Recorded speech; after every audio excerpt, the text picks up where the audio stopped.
I will show you what it means to grieve.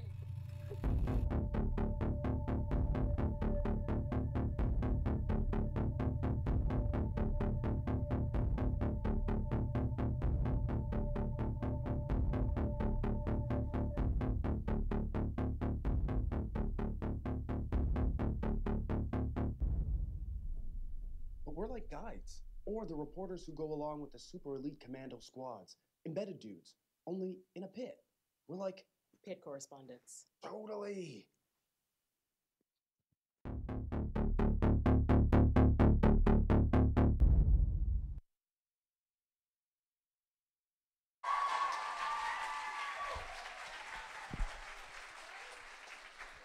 Hi, everybody. Welcome to the first day of New York Comic Con. Thank you so much for being here. My name is Sam Maggs. I'm an assistant writer with a video game company called BioWare, and I wrote a couple books called The Fangirl's Guide to the Galaxy and Wonder Women.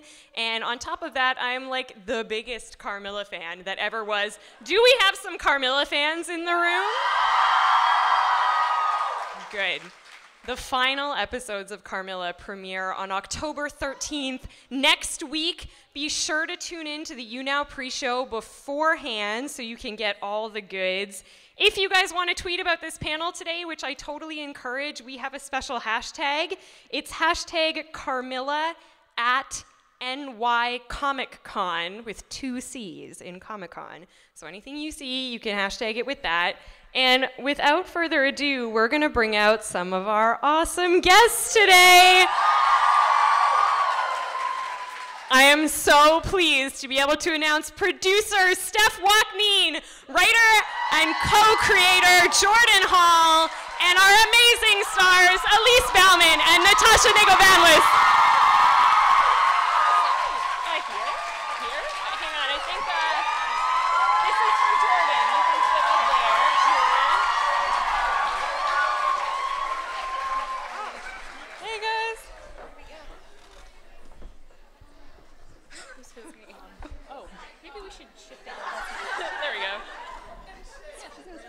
Identity crisis.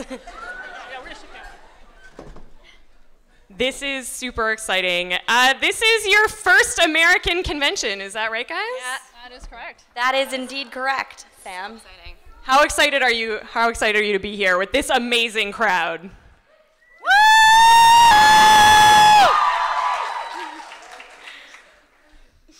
Speechless. Okay, I want us to all get to know each other a little bit better, so we're gonna go down the line. I want each of you to describe yourselves in 3 words. Why don't we start with Steph? Oh, I forgot. Slightly crazy. Gay. Funny. Okay. Jordan? Weird, overeducated, and maniacal. I forgot about this one. Actor, yogi, human. Passionate, neurotic, and loyal. Woo! Jordan, this is your first fan event ever, period, right? How has this been going for you so far? Well, this is a little bit surreal, actually. I do this all remotely. I write frequently in my pajamas at my kitchen table. So I theoretically understood that there were, fans. Theoretical fans. So to see you all here in person is a bit overwhelming. Also, there's this sense that, I'm a playwright, so I'm pretty sure there are more people in this room than have ever attended one of my plays. So you have an instinct to oh my God, they're gonna find out. Crawl under the table, quick, now you can escape. Yeah. So you're doing okay, basically. You're doing Oh yeah, totally not freaking out. Steph, I'm curious about how developing season 3 was different than developing the previous seasons. Well, we were really lucky this year that we got to have a writer's room, and Ellen, who's actually here in the audience, our story editor and transmedia writer, as well as Tamara Moulin, who wrote 5 episodes, and Jordan and myself, and just being able to hash out what we wanted to do and what Jordan was bringing to the room was just such an honor and a privilege that I think it made the season a lot stronger. And also, you know, reflecting about season 2 and the previous seasons, how can we make this the best yet? And have fun. Yeah, nice. Natasha, what was the most challenging episode this season for you to shoot? I get asked this question quite frequently, and people think that it is always the very dramatic scenes, but I'm blessed with such amazing co-stars that those moments always feel very natural, and I always feel very present. The most difficult things to shoot are the beats of physical comedy. So any of the montages, or even moments where I just have to walk like a normal human being, like, those are things they do not teach you in acting class, like how to just like wake up from sleep, or how to walk, or how to breathe. So I'd say the most challenging thing for me was the moment where the gates of hell open up and I drop the glasses, the mystical glasses, and step on them. It was very distracting. Spencer, our director, made me do that like 10 times. Yeah, And 8 takes. 8 takes. Yeah, 8 takes, yeah. I feel like maybe there was a different reason that he got us to do that one so many days. Yeah, there could be. I know. He was like, Natasha, you're not getting it right. But he is so amazing at choreographing beats of physical comedy, so it was just really important that, you know, I stepped on them at the right time, and that was really tricky. It was really hard to do. And the book, I think we did that 7 times. The book falling on the head, yeah. Yeah. We did that a lot. It's soft, don't worry. One of my favorite moments from this season actually is in the very first episode where you let out like that string of curses and you just like blew in the face. Elise, how did you keep a straight face when that was happening? I didn't. You just didn't see those takes in the episode. Natasha, at one point, I texted her at night or something, and I was like, hey, what's up? And she's like, I just gotta go write this curse. And I was like, I don't know what that means, but I've just learned to accept that. Yeah. Our schedule is so insane that we never really get time to play pranks or be goofy on set, which is so in my nature. So I wrote it out and I said, this is what I'm gonna say, and I didn't tell the other actors, and thank you, Jordan, for that liberty, because the script just said like long bleeped out bit of swearing from Carmilla, so I was like, all right, here we go. We also had Enrico Colatoni join the cast this season as Sherman Hollis, right? Cool. Which was so great, especially since one of Laura's nicknames was Lauronica Mars previous to that. Super cool. How was it for you two working with him? It was incredible. It was such a dream. I mean, we didn't even read together for an audition or a chemistry test or anything, and I was a bit nervous because I had never met him before we started shooting, and you know, that character was such an important character for me this year. Like I had thought so much about, you know, Laura's upbringing and her dad, and you know, he's been mentioned so much in the series, and then the moment that I met him, I was just like, you're my dad. Like, it was just, like, I was, whoa. He is such a dad, Yeah, like, we just, like, connected so instantly, and working with him was an absolute dream. It was amazing. It was so incredible. Watching him work was really interesting as well, because he's such a seasoned actor, so just seeing him be in character and stay present was just really enlightening. Like, I felt like I learned a lot just watching. I really liked that part of the storyline this season was kind of about watching a father let go of his daughter and letting her grow up, even though it was through this supernatural lens of fighting demons instead of just the regular college experience. Can you talk a little bit about writing that through line into this season? Absolutely. So we kind of always knew that there would be a time when Sherman would arrive. Like, I was really looking forward to it because we'd kind of seeded him as this sort of overprotective helicopter dad, and so it was an exciting thing to like have it come forward and then have him appear. I think I in particular like writing him because my mom has a little bit of that going on for herself. Like, she's somewhere right now really worried I'm being mugged. So like the humor of the whole like even little things could potentially kill you was something I was definitely looking forward to. But in terms of how it ties into everything, I think season 3 was sort of the perfect moment for him to appear, because like Laura's grappling a lot with the cost of what it is she does when she's trying to like intervene and make the world a better place. And there is a cost when you decide to put yourself out there and do that.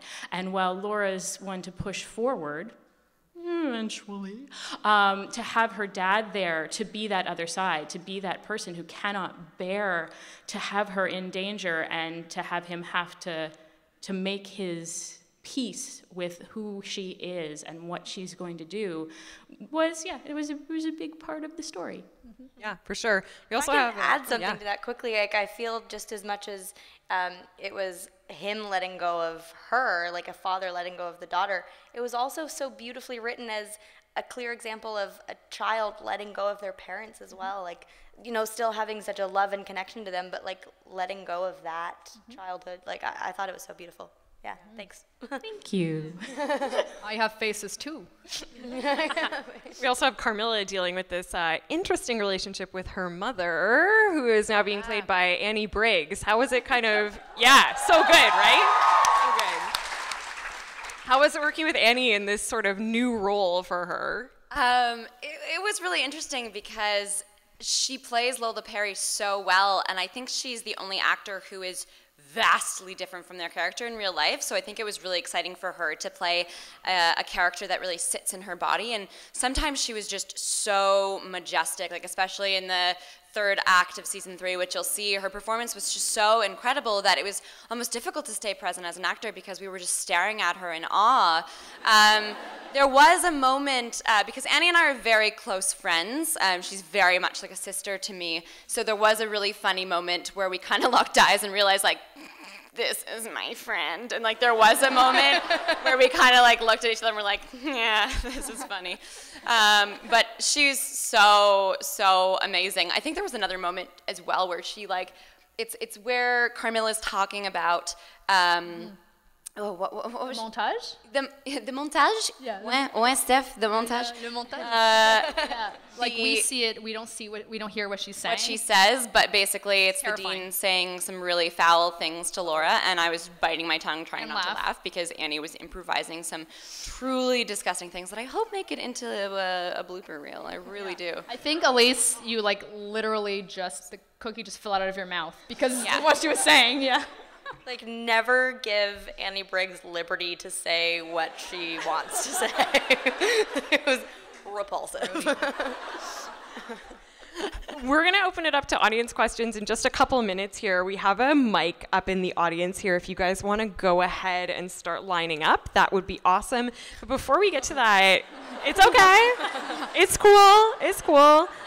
Steph, I wanted to ask you about one of your tweets, which was that you all cried after shooting the final scene. Can you talk a little bit about that experience? That was such a really special moment. I think Elise mentioned, you knew that was the take and that was it. We kind of wanted to give it to you. Like, do you want to go again? But you're like, that was it. Like, we're just tapped out. And then just when it was the last cut, like, we had a couple splinter days after and little things, but this was the end of the main unit. This is the end of it, right? And when we heard that final cut, we all just started, it's like a switch went off and we all started bawling and like huddling. And really loudly too. Even Caitlin was like, They were weeping. Yeah, and it was really cathartic. I think that's the word, cathartic. Yeah, it's so funny because we normally ask for more takes. Like usually Elise and I are like, no, please, can we do another one? Like, please. And there was just this moment where we could have, but I think it would have lost the magic that we got to experience. I mean, it was just like we looked at each other and we went, yeah, it's done. And like we were like, it was so gentle. Like you and Spencer, the director, you approached Natasha and I, and so softly. Spencer so softly. Say like how, but anyway, but yeah, you guys just came up, and it was like we were all like, are we ready to just let this go now? Like, and then it was like we were like holding it, and it was just like we were all just like, I can't even think about it. I'm so upset. Okay, let's go to the audience. I can't right now. Hi. Holtzman is amazing. Yes. Oh, fantastic. Thank you. So first of all, I wanted to say thank you very much for the representation that we're kind of starved of, and especially this year, we really needed, and you do it so well, and thank you. And I have two questions. One really quick. Do you know if there's going to be like a bonus, like there was after season 2, like a pack with bonus stuff? Bloopers and stuff? Stay tuned. All right, can do that. And then 2, after the whole Lexa deserved better, like uprise of, bury your gays thing. I think I and a lot of people in this room completely trusted you from the beginning to treat it with respect and to, not bury your gays. But do you think that added any more pressure as far as keeping everyone happy or making sure that you, led up to that? I think that's something that we definitely were going to consider anyway, because the trope existed before it sort of came to the public awareness. I think it's actually great that we're talking about it so much. And I think what I can say is we discussed it a lot in terms of various things that are happening in terms of genre, in terms of characters, and we're going to put forth our absolute best story. With respect, to the world, the characters, and I think actually someone asked the exact question at the press we had right before. Shoot, I forgot what I was gonna say. But I just meant, what I was gonna say is that I say half of our writer and transmedia and story editor room is queer, and this is so important to us, not only to us, but everyone else that works on it. I can't tell you how important it is that we just discuss it in detail, not only what the story's saying, but on a meta level. What do our choices mean in a broader context? Because we don't write into a void. So just know that we really care and want to do our best. And you guys made like the conscious choice to drop the L word this season, and I really loved how Laura and her father talked about her coming out, and also how they talked about Laugh's gender identity and how he was just like, well, if I can handle vampires, I can probably handle this. Like that was such a great scene. I think that scene was so important between the father and the daughter, a coming out story where, he's not worried about her being gay. He's not worried about her being with a woman. He's worried about her being with a vampire. And that's how it should be. We shouldn't be worried about the gender of the person that we're with or the identity of the person that we're with. We should be worried about, are they the right person? Yeah. It was like, this is a weird anecdote. I can't believe I'm going to share this. My ex's dad was worried that she was with an actor, not with a woman. He was like, oh God. Don't date an actor. Thank you so much for your question. That was really great. Hi. Hello. Do you have any personal stories or headcanons for Carmilla and Laura and their relationship? Like, for example, for Act 1, they said Laura wanted to go with someone she loves for Comic-Con, and what they would go cosplay as. Oh yeah. Would they cosplay as? I think they definitely probably go to some Comic-Cons and some. Yeah, they could be like Orange is the New Black. What do you think? Dude, you guys watch my headcanon. Yeah, they could do that cosplay. Absolutely. Oh, Doctor Who, yeah, of course. There you go. That's true. Yeah. I feel like Carm would be I don't know, she'd just go as Joan Jett or someone. Not comic related maybe, but It's too cool. Great question. Thank you. I was literally going to say she might go as Wednesday Addams, and here we have a Wednesday Addams. Amazing. Thanks. Hi, guys. I just want to know, what is the one thing you're going to miss most while playing Laura and Carmilla? Oh, wow. I can't pick one thing because she's so close to me and so near and dear to my heart that I'm just going to miss everything about her. I'm going to miss her pants, her leather pants. I still have them. I have some of hers.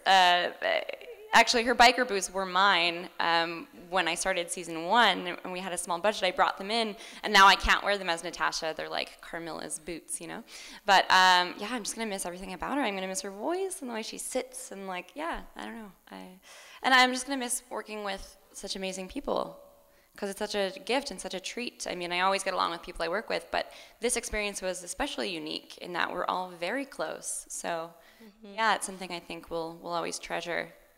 Yeah, that was gonna be my answer. I think the thing that I'm gonna miss the most is, playing off of Natasha. When we're filming, some magic happens, and so I think and that doesn't always happen with other actors. Like sometimes you just have like built-in chemistry with your scene partner, and that's amazing. And that's such a gift and something that I shouldn't ever take for granted. Yeah. What are you guys gonna miss about making the show? Well, I'm going to miss writing it. I mean, there's a whole little crew of characters that when you're a writer, they live up in your head and they chatter about things and they fight about things. And it's been a terrific world to visit and build and listen to. So yeah, I'm going to miss it. Yeah. And I'm going to miss the familiarity of once you roll on a scene for the first time and you see it come to life. It's so exciting. Everyone knows their character so well. It's so satisfying to be there and watch it, and then do it again. Well, thank you so much. Hi. Great t-shirt. Yeah. First of all, I just wanted to say thank you for bringing a smile to my face, like through hard times, I guess, too, because you guys are like really talented, and I kind of want to be like you guys someday. But anyways, saying we're at Comic-Con, I kind of wonder like what kind of video game / superheroes, I guess, would Carmilla and Laura be? Ooh. Oh. Good one. Jessica Jones would be a good one for Carmilla, I think. Yeah. Oh my God, it's Jess and Trish. Perfect. Ah. Perfect. Yeah. Jess and Trish, the best friend on the show, and maybe best friend. What about like Superman kind of thing? Hellcat. Supergirl. Oh, Laura wants to be Lois Lane. Like, there's a thing there. Kind of like Laura would be Spider-Man, and like I guess kind of like some kind of messed up Spider-Man fan fiction where it's like Spider-Man x Venom and like Carmilla's Venom. I don't know, that's just me. I can dig it. Thank you so much. Thanks. Hi. Hi. Just from season 1 to season 3, we can see a lot of other fandoms references in Carmilla, the show. For instance, the TARDIS mug, and like the Laronic Mars reference. Yeah. Is that put it in there on purpose? Oh yes. We decided fairly early on, like as we were building Laura as this character and knowing that like the sort of epistolary novel style would move to her being this like intrepid girl reporter, that she was going to be a full-on like nerd, like proud, and that meant that we got to put a lot of references in, and they are deliberate and they are calibrated to the season. Oh, interesting. I'm kind of curious about what you guys are big fans of, because we're all big fans of yours. But what are you like into right now? Why don't we start with Steph? Stella Gibson on The Fall. Nice. Yeah. Yes. Yeah. Totally. Love her. I'm all about like Stranger Things and Jessica. Yeah. And also like the Annihilation novels. I'm getting really, really excited about the film that's going to happen at some point, hopefully. Justice for Barb, man. Justice for Barb. Yes. I also love Stranger Things. I binge watched that show very quickly. But I also, American Netflix is so much better than Canadian Netflix. And every time I'm here, I start watching shamelessly. Shameless, yeah. Like in my hotel room last night, I was like eating like falafel, like just watching too many episodes. I love that show. Yeah, we all talk about Stranger Things quite often. I also binge watched it in an embarrassingly short amount of time. Yeah. More recently, it's funny, I actually just started rewatching Dexter, so when it came out I really liked it, minus the last season. Yeah.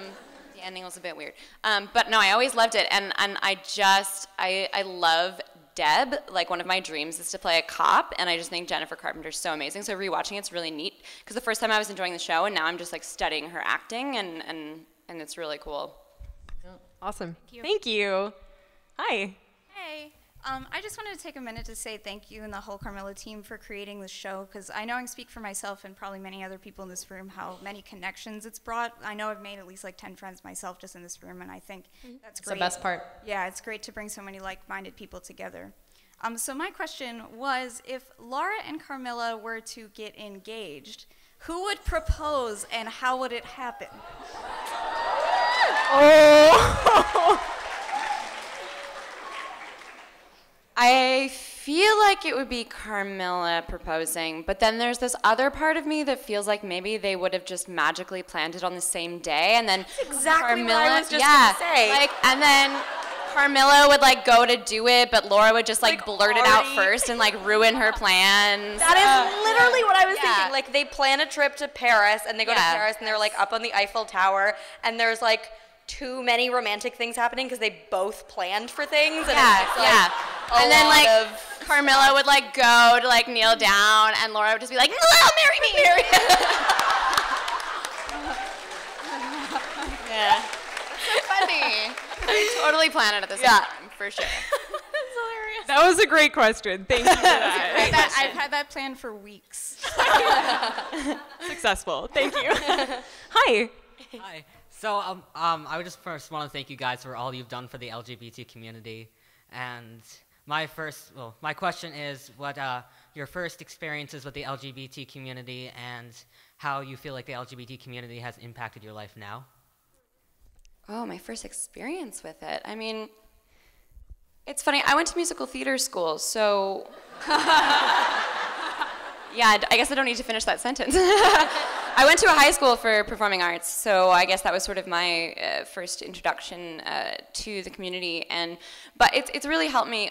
I never used to label my sexuality, and so it's really helped me sort of understand the importance of maybe voicing that and being a voice, and so that's been really neat. And it's been nice to have so many more queer female friends, because I think it's funny, as a queer woman, I wasn't really friends with girls growing up. I was always friends with guys. So it was kind of neat to be introduced to so many amazing, strong women through Carmilla, and then just through making friends, even with media outside of that, like queer media. And then it's introduced me to some of my best friends, and it's nice to be around other like-minded women, for sure. Yeah. Hi, Eli, also. Hi. Yeah. I'm just gonna go cry now. Yeah, I would say, like, I've learned so much from this fandom about just the importance of connection. And I think it's so incredible how so many people are able to connect with people in different states and different countries, and how much this show has really brought people together. I think that's so wonderful and incredible. And yeah, like hearing stories about how people who might not be able to, who aren't comfortable or safe to come out in their own family or home environment, who are able to be themselves within the digital world, I think is so important and incredible, and I'm happy to, like, that I get to partake in that. I actually came from a really, really small town, so I'm sure I knew LGBT people growing up, but I'm pretty sure a lot of them were closeted. I didn't actually hear the word feminist until I got to university. So my first experience, and now, well, I think I always knew, I had this sense of like, I think I want to be a boy because they get to do everything and they're not expected to do their hair. Yeah. So my first experience really came first through like feminist and queer theory, and then as university expands your social set, you meet people and they're awesome. And I think I continue to find it really amazing how like diverse and open our expression of ourselves can be. Like I, as a person who, in that very narrow little way, had an identity that didn't fit in that small town, to come to this sort of big, wide space for what we can be is amazing. Mm-hmm. And I would say if there's one thing the show, and especially the fandom, and you guys have taught me, is that there's such a plurality of voices in the LGBTQ community, and we should celebrate that. We should really see that. We're not one monolith. We're going to have different opinions on media, on different things, and we should celebrate that. That's great. Mm-hmm. I just wanted to thank you guys again, as you guys gave me the courage to come and help, and now I just helped get trans rights in Massachusetts, so thank you guys so much. Thank you. Hi. Hi. First off, I just want to thank you guys for everything you've done so far.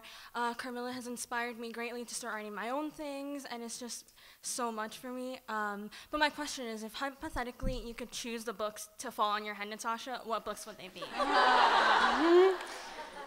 Like short stories, children's books, like paperback novels, hardcover. magazines maybe. Hardcover. Really? Sorry? Like what hardcover books?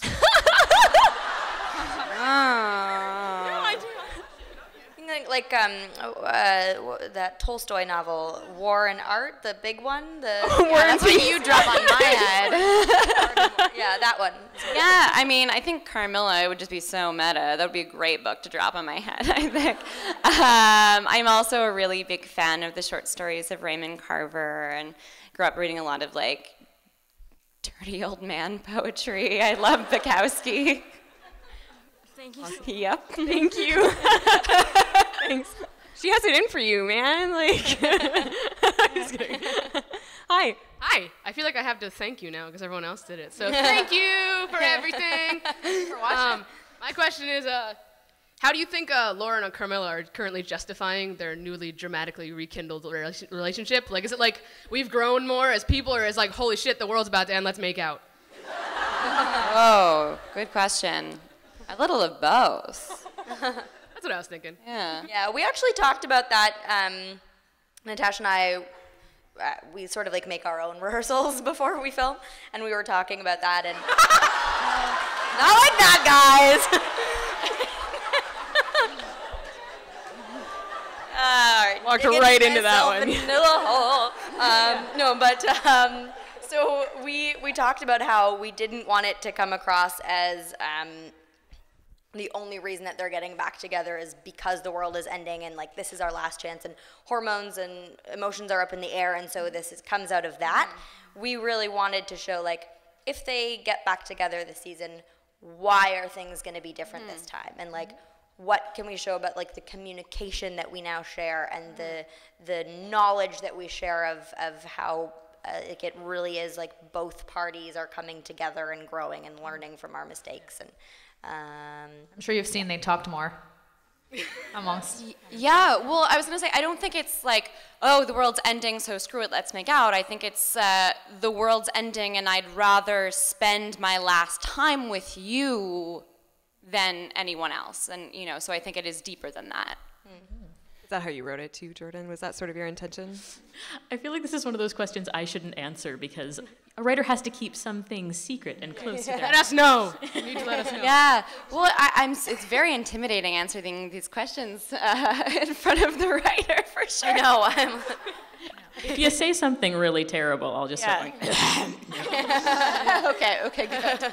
I think, you know, Laura's a realist now, as she says. She's learned a lot. She's certainly learned a lot from the events of season 2, and that affects how she moves forward in the world now. It's finding a balance, right? Thank you. Cool, thanks. Hi.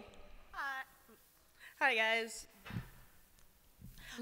So I have 2 questions. One, Elise, how, or anyone else who used the TARDIS mug on set, how did you actually drink out of it, or did you even have anything in it? Because I own it, and you can't drink out of it. You just can't. It's like you try to sip, and things just fall to the Yes, I learned that lesson quite early on in filming, that it's hard. If you drink out of the corner, it's easier, but I don't know if it was the same mug that we've been using from season 1. It's the same mug. Yeah, there was they poured water in it, and there was some flakes of old cocoa powder and some dust, and so then I emptied it and pretended to drink for the rest of the season. But I think it's so frustrating watching actors so clearly like holding mugs that no liquid is in. Yeah. And I had to be aware of that. Because it's just so frustrating to watch. Yeah.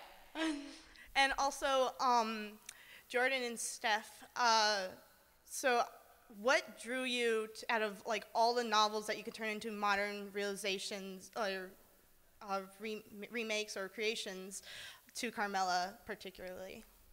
I'll go first. Steph asked me to pitch web series, and in the conversation where she was asking me to pitch something, Steph mentioned Carmilla. And being the canny writer that I am, I thought, yeah, Carmilla, great. And then I went home and actually read it.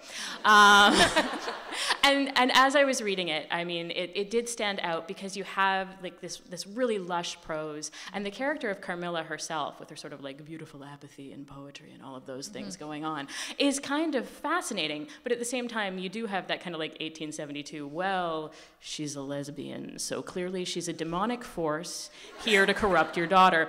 And we thought, well, that's great, because there are some really fascinating things, and then there are a lot of things that need some adjustment. And in particular, when you get to the end and you get to those brutal scenes where they're like, and then we beheaded her, and she was floating in this coffin full of blood, as befits her amphibious nature.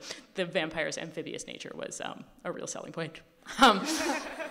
So like that spoke to really fertile ground for an adaptation, and away we went. Absolutely. I think out of all of us, Ellen probably read it first, but I think it was when we figured out what the tone would be that it really kind of came to life, because there are other adaptations of Carmilla out there, some better than others, but they're mostly on the really dark and broody and it's a sort of sententious novel. Yeah, absolutely, like very self-aware, and I think just poking fun at ourselves and aiming for that, Buffy meets Night Vale tone, really.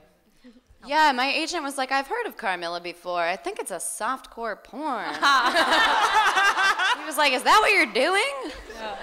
No. Thank you. Also, I work at a summer camp, and I work in the art area, and one of the things that I ended up bonding with a lot of my campers over, who ranged between 15 to 17, was Carmilla, where I would set up the computer and we would watch, and I do chainmail, so it was like we watched and did chainmail, and it was awesome. Now you're ready for the war. Yeah. Good. Thank you so much. We have time for a couple more questions. So hi. First of all, you all look really great, and I was wondering, Elise and Natasha, was there anything that you guys learned personally or professionally over throughout this whole experience? Yeah, absolutely. I mean, I don't even know if we have time to like fully answer that question, because we learned so much, and I think a lot of the lessons we learned were very similar, just that it's similar, that it's better to do things together, and that it really takes a village to make something, that it's not about you. Even if you're the lead, it's not about you. It's about supporting your co-stars. And Steph and Jordan, I was just wondering if you had any advice for an aspiring writer and trying to come up with an original idea and a new story. In terms of production, I would say if season 1 proves anything, if you have great actors, great chemistry, and great words, then you can find an audience worldwide, and I'm really happy you guys found us. Thank you. Thank you. In terms of great words, a thank you. And then really the answer is, you have to write. You just have to, I had one teacher who was like, you have 1,000,000 bad words in you before you're gonna write anything that's good. And so you keep at it. And some of that, the work of that is actually just trying to generate new ideas all the time, because it can be really easy to like write a thing and get very attached to this one thing, but not all ideas are going to live, so the more you generate, the better your chances are. In general, my philosophy is you get up every day, you crack yourself open to see if there's anything worth a damn in there, and then you go with that. Thank you, guys. That's great advice. Hi. Well, hi. Well, speaking of well, there's also a fan base where I'm from France. So if you ever shoot like an engagement episode in Paris, let us know. Well, actually, my question was more, what comes next? Like, what are you guys up to now that this is almost over? You guys have other projects in the works? Yeah, what else are you up to these days? Nice one, Sam. Or you're doing a lot of yoga, yeah? I just called you Laura. So I've done that like 6 times in like the number of panels we've done. It happens. Yeah, auditioning and trying to get by. And yeah. I'll still be hosting KindaTV, which Carmilla plays on. And I have a small part in Smoke Bomb Entertainment's first feature film called Darken. So it's a cameo. It's really cool. It has a lot of strong female characters. And then I'm shooting a horror comedy musical like next week. So yeah. Yeah, just auditioning and keeping at it. And hopefully catching up on sleep when I fly home tonight. I keep doing the playwriting thing. Right now I'm on commission with 2 different theater groups in BC, so I'll be doing that. And then there may be other things. Mm-hmm. And just echo the other things and sleep sentiment. Yes, sleep. Thank you. Okay, we have time for one more question, so it's all you. No pressure. Oh gosh. Okay. First of all, welcome back to New York, and thank you, Jordan. Welcome to your first event. Thank you. My question is actually much more for Steph and Jordan and maybe Ellen, the writing team, which is, as a filmmaker myself, I try to write monologues that would address exposition and build it and retain engagement, and that is very, very challenging. And that's actually one of the things that I love the most about Carmilla, which is the simplicity and the kind of purest quality of telling a story through one perspective, and also engrossing the audience in some sort of an action that's either implied or shown visually. And in your process of creating the story, what do you decide to put as words, and what do you decide to put as staging? That's actually something that tends to happen fairly organically as you write, and I mean then also as you rewrite with a lot of feedback. In terms of keeping the expository from being intrusive, the critical thing really is you're always in the character's headspace. So if you're writing something for them, you're there. And they always have to have something they want, even if it's something that they can't quite articulate, like, I want a perfect union with this person, which is actually sometimes a great one because they're never gonna get it, so they're gonna fumble around and make a lot of mistakes. As long as you've got them on that goal, a lot of the rest of the superfluities will peel away. And then it is just like watching them, because they're gonna talk when talking will get them what they want.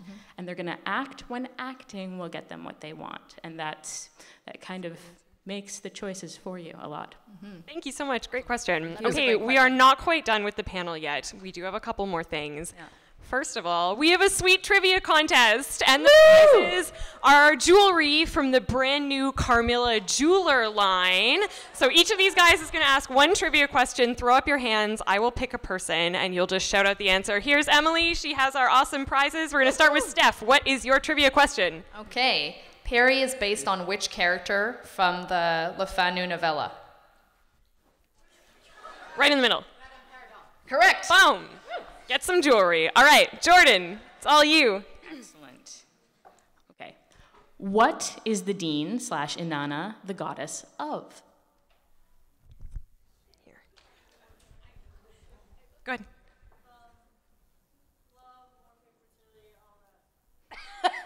I think that's correct, Alex. That's a winner. Cool. Yeah. We don't know what these All right, Elise. Name one of the vending machine recipes Laura mentions in episodes 301. In the back, yeah.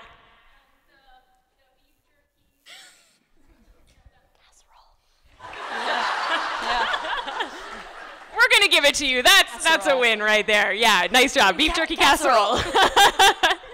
Okay, last one. Carmilla and Maddie reminisce about partying in which city in the 70s? Right here. Yeah. Yeah. Amazing. You guys are great. Give yourselves a round of applause. You guys know what's going on. Pretty amazing. Before we go, I mean, can we give a big round of applause for these guys for giving us 3 amazing seasons of Carmilla? Like, I'm such a huge fan, and I'm just excited to be here. So, again, the final episodes, they premiere on October 13th with that You Now pre-show, which is great. But I just want to ask one more question for me personally. This is like a selfish question, but what's next for Carmilla? Like, I want more Carmilla. What's next for you guys? I mean, I'll just say that, you know, it was really beautiful and liberating in a way to be able to write to a conclusion this season, knowing where we're going and what we don't have to withhold anymore in a way. But it is a world that we love very much. So we have something to show you.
You have no idea what I went through to find these. My cream puffs! Merci. Yeah, your overpriced cream puffs.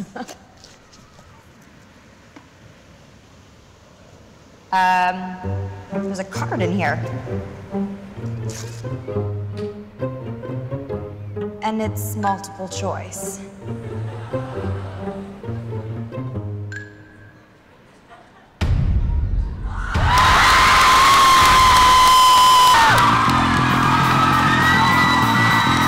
Did you see you have an app for finding trouble, don't we?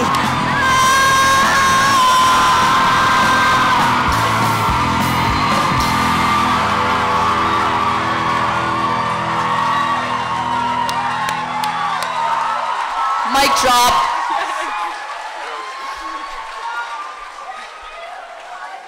So that's exciting. Are you guys excited?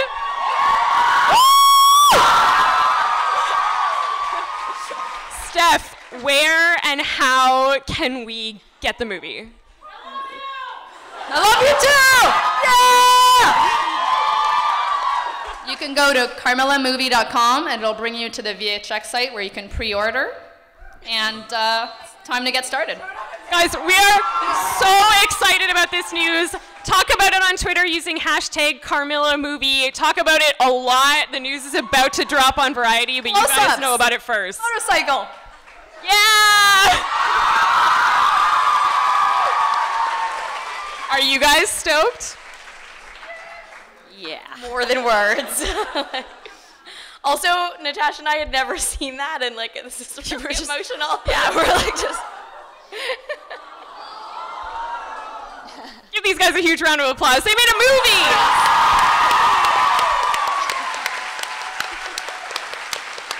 Thank you guys so much for being here today, and thank you guys for coming. Please help me give one last big round of applause to Natasha Negovanlis, Elise Bauman, Jordan Hall, and Steph Ouaknine. Hard secret to keep.